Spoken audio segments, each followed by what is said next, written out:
L'Observatoire photographique des paysages, c'est une démarche qui a été créée à la toute fin des années 80 par la mission du paysage qui travaillait au ministère de l'Environnement et qui a consisté à produire une méthode d'observation photographique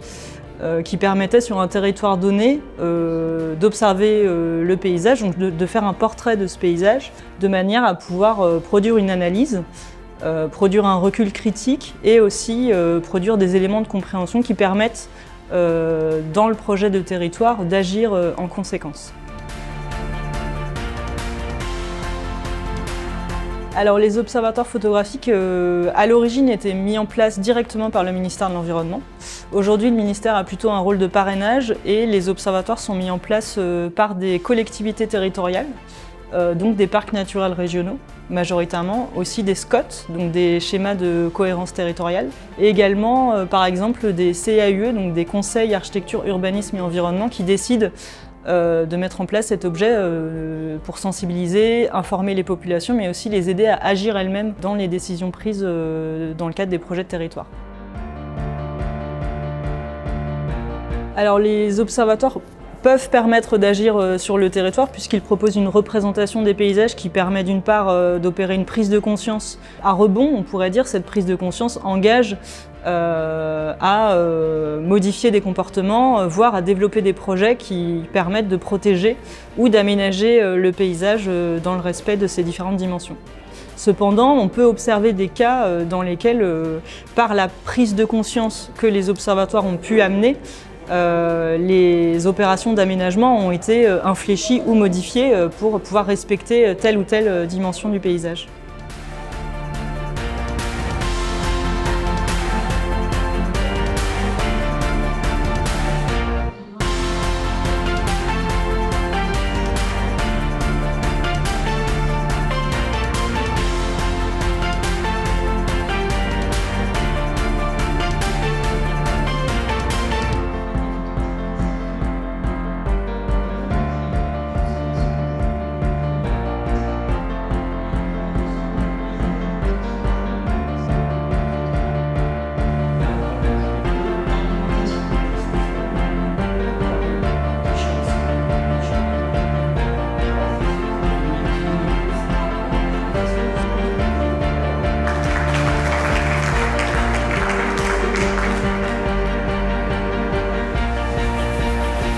Je suis déjà impliqué dans un observatoire dans une autre région, donc je connaissais un petit peu la pratique.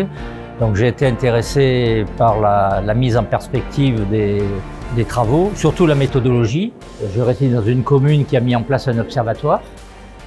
Cet observatoire a permis de mettre en perspective l'évolution du bourg. Et j'espère que ces photographies qui ont été remontées vont pouvoir être utilisées pour mettre en perspective l'évolution du bourg demain. Alors j'ai beaucoup apprécié cette conférence de Frédéric Moquet sur l'Observatoire photographique des paysages parce qu'elle a replacé dans son contexte cet outil, cette méthode, une histoire qui est déjà un petit peu longue mais qui porte déjà des fruits et des enseignements. Et l'Observatoire photographique du paysage, c'est vraiment une occasion de prendre un peu de distance dans le temps et dans l'espace pour questionner les dynamiques de paysage, comment notre territoire évolue, quelle relation on a avec ce territoire et ces représentations photographiques qui sont un regard posé à un moment donné, nous invitent nous-mêmes à nous situer.